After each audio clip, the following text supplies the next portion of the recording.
வணக்கம். வடகிழக்கு பருவமழை காலத்தில் இன்று 27ஆம் தேதி அக்டோபர் தமிழகம், புதுவை மற்றும் காரைக்கால் பகுதிகளுக்கான வானிலை மற்றும் அடுத்து வரும் 7 நாட்களுக்கான வானிலை குறித்த முன்னறிவிப்புகள்.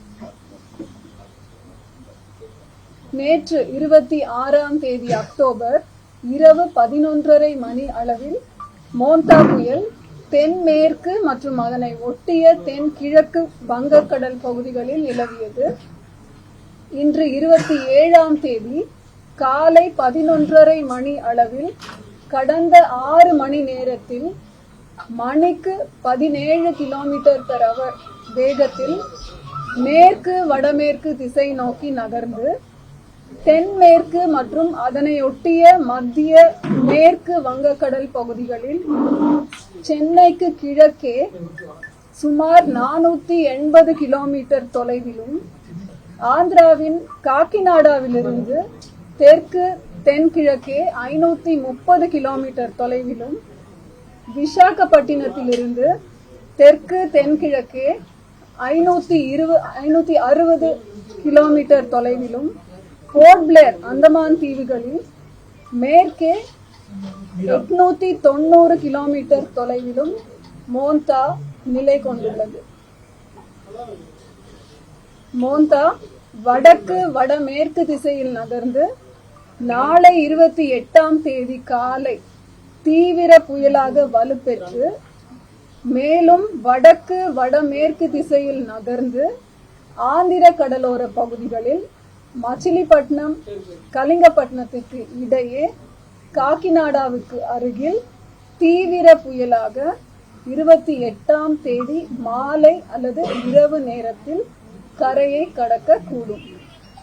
அச்சமயத்தில் காற்றின் வேகம் மணிக்கு 90 முதல் 100 கிலோமீட்டர் வேகத்திலும் இடையிடையே 110 கிலோமீட்டர் வேகத்திலும் வீசக்கூடும். அது மோந்தா பற்றிய தகவல். அடுத்து அரபிக்கடல் பகுதியில் நேற்று 26ஆம் தேதி அக்டோபர் மத்திய கிழக்கு அரபிக்கடல் பகுதிகளில் நிலவிய காற்றழுத்த தாழ்வு மண்டலம் டிப்ரெஷன் வடக்கு வடகிழக்கு திசையில் நகர்ந்து இன்று 27ஆம் தேதி அக்டோபர் காலை 11:30 மணி அளவில் அதே பகுதிகளில் நிலவுகிறது. இது அடுத்த 48 மணி நேரத்தில் மேலும் வடக்கு வடகிழக்கு திசையில் நகர்ந்து மத்திய கிழக்கு அரபிக்கடல் பகுதிகளை கடந்து செல்லக்கூடும். கடந்த 24 மணி நேரம்னு பாத்தீங்கன்னா தமிழகத்துல ஓரிரு இடங்களில் மழை பதிவாயுள்ளது. புதுவையில் மிக லேசான மழை பெய்தது. அதிகபட்சமாக திருவள்ளூர் மாவட்டத்துல கொரட்டூர் மற்றும் திருத்தணியிலே 5 சென்டிமீட்டர் அளவுக்கு மழை பெய்துள்ளது. வடகிழக்கு பருவமழை காலத்தின் மழை அளவை நாம் பதிவு செய்யும் பொழுது தமிழகம், புதுவை மற்றும் காரைக்கால் பகுதிகளுக்கு 1ஆம் தேதி அக்டோபரிலிருந்து இன்று வரை பதிவான மழை அளவு 23 சென்டிமீட்டர். இயல்பு மழை அளவு 14 சென்டிமீட்டர்.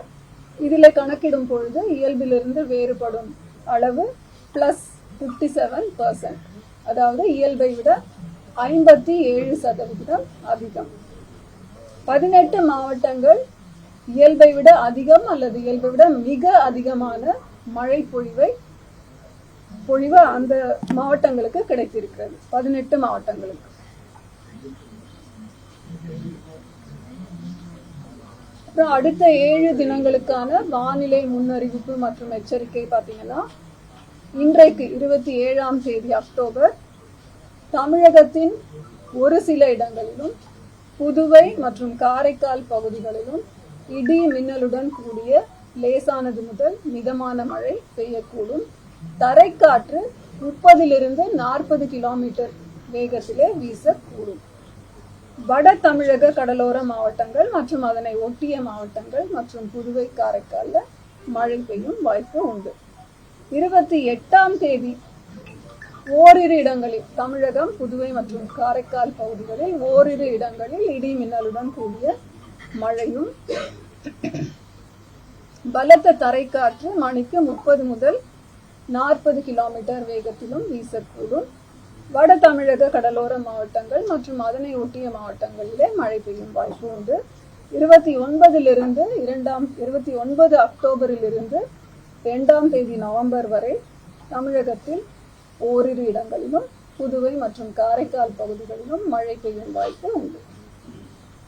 கன முதல் மிக கனமழைக்கான எச்சரிக்கைன்னு பாத்தீங்கன்னா அடுத்த 2 தினங்களுக்கு, அதாவது 27 மற்றும் 28 அக்டோபர் தேதிகளில் தமிழகத்தில் ஓரிரு இடங்களிலும் புதுவை மற்றும் காரைக்கால் பகுதிகளிலும் கன முதல் மிக கனமழை பெய்ய வாய்ப்புள்ளது. எந்தெந்த மாவட்டங்கள் பார்த்தா, தமிழகத்துல இன்றைக்கு 5 மாவட்டங்களுக்கு மிக கனமழை எச்சரிக்கை தரப்பட்டுள்ளது. அது திருவள்ளூர், சென்னை, ராணிப்பேட்டை, காஞ்சிபுரம், செங்கல்பட்டு மிக கனமழைக்கான எச்சரிக்கை. இன்றைக்கு திருவள்ளூர், சென்னை, ராணிப்பேட்டை, காஞ்சிபுரம், செங்கல்பட்டு.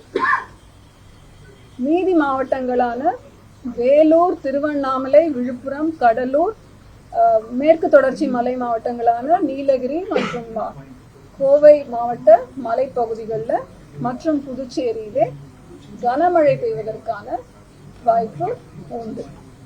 இது இன்றைக்கான கனமழைக்கான எச்சரிக்கை. நாளை ஒரு மாவட்டத்திற்கு மிக கனமழையான எச்சரிக்கை கொடுத்திருக்கோம். அது திருவள்ளூர் மாவட்டம். மற்ற மாவட்டங்கள் ராணிப்பேட்டை, சென்னை, காஞ்சிபுரம், செங்கல்பட்டு மற்றும் மேற்கு தொடர்ச்சி மலை மாவட்டங்களான தேனி, தென்காசி, திருநெல்வேலி மற்றும் கன்னியாகுமரி மாவட்டத்திலும் கனமழை எச்சரிக்கை தரப்பட்டுள்ளது. அடுத்தது மீனவர்களுக்கான எச்சரிக்கை. தமிழக கடலோர பகுதிகள்னு பாத்தீங்கன்னா 27 29 அக்டோபர் கடலுக்குள் செல்லக்கூடாது. எதனால் என்றால், மோந்தா புயல் வங்கக்கடலில் இருப்பதன் காரணத்தினால் அதிகபட்சமாக 90 100 கிலோமீட்டர் வேகத்தில், இடையிடையே 110 கிலோமீட்டர் பெர் அவர் வேகத்தில் தரைக்காற்று வீசக்கூடும். வங்கக்கடல் மற்றும் அரபிக்கடல் பகுதிகளிலே 27 31 அக்டோபர் வரை மீனவர்கள் செல்ல வேண்டாம் என்று அறிவுறுத்தப்படுகிறார்கள். காரணம், பலத்த சூறைக்காற்று 45 55 கிலோமீட்டர் மணி வேகத்திலும் இடையிடையே 65 கிலோமீட்டர் வேகத்திலும் வீசக்கூடும் என்றதனால் மீனவர்கள் இந்த பகுதிகளுக்கு செல்ல வேண்டாம் என்று அறிவுறுத்தப்படுகிறார்கள். கடலில் உள்ள மீனவர்கள் இமீடியட்டா கரைக்கு திரும்புமாறு அறிவுறுத்தப்பட்டிருக்கிறார்கள். இந்த புயல் நமக்கு காற்று தாக்கம் அதிகமா தருமா இல்ல மழையுடைய தாக்கத்தை அதிகமா தருமா? சென்னையை பொறுத்த வரைக்கும் நம்ம 5 மாவட்டங்களுக்கு மிக கனமழை தந்திருக்கோம். அது ஆந்திராவை போய் நோக்கும் பொழுது தரைக்காற்று வீசக்கூடும் அந்த எச்சரிக்கை தான் நம்ம தந்திருக்கோம். 30 40 கிலோமீட்டர் வேகத்துல வீச வாய்ப்பு.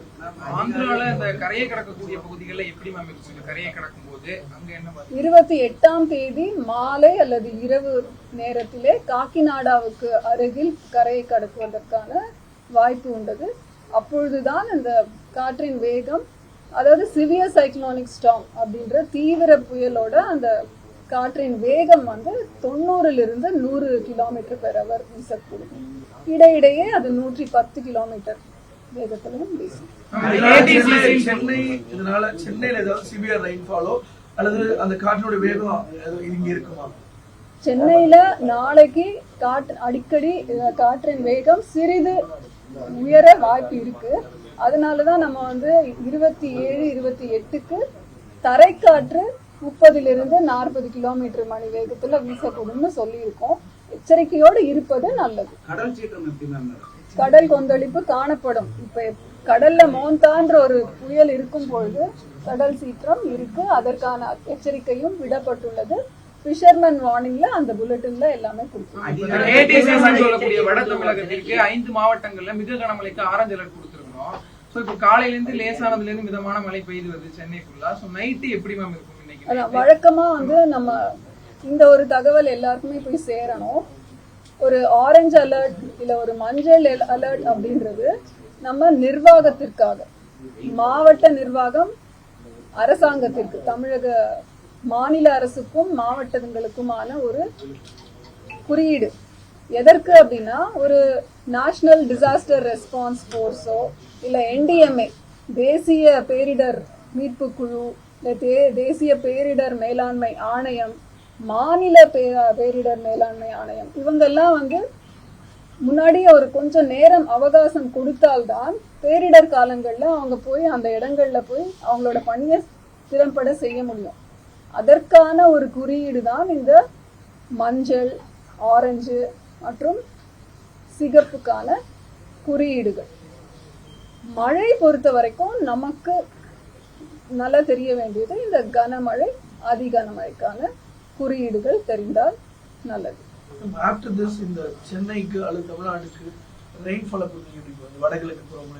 வடகிழக்கு பருவமழை இயல்பை விட அதிகமாக இருக்கும் என்றுதான் கணிக்கப்பட்டிருக்கிறது. சைக்ளோன் ஏதாவது இப்போதைக்கு வாய்ப்பு இருக்கா? வழக்கமா இதுக்கும் நம்ம முன்னாடியே சொல்லியிருக்கோம். அக்டோபர், நவம்பர், டிசம்பர் மாதத்துல தான் புயல்கள் உருவாவதற்கான சாத்தியக்கூறு மிக அதிகம். அதனால வர்ற 2 மாதங்கள்ல கூட உருவாகலாம். அதற்கான அப்டேட் நம்ம அப்பப்ப தந்துகிட்டே இருக்கோம்.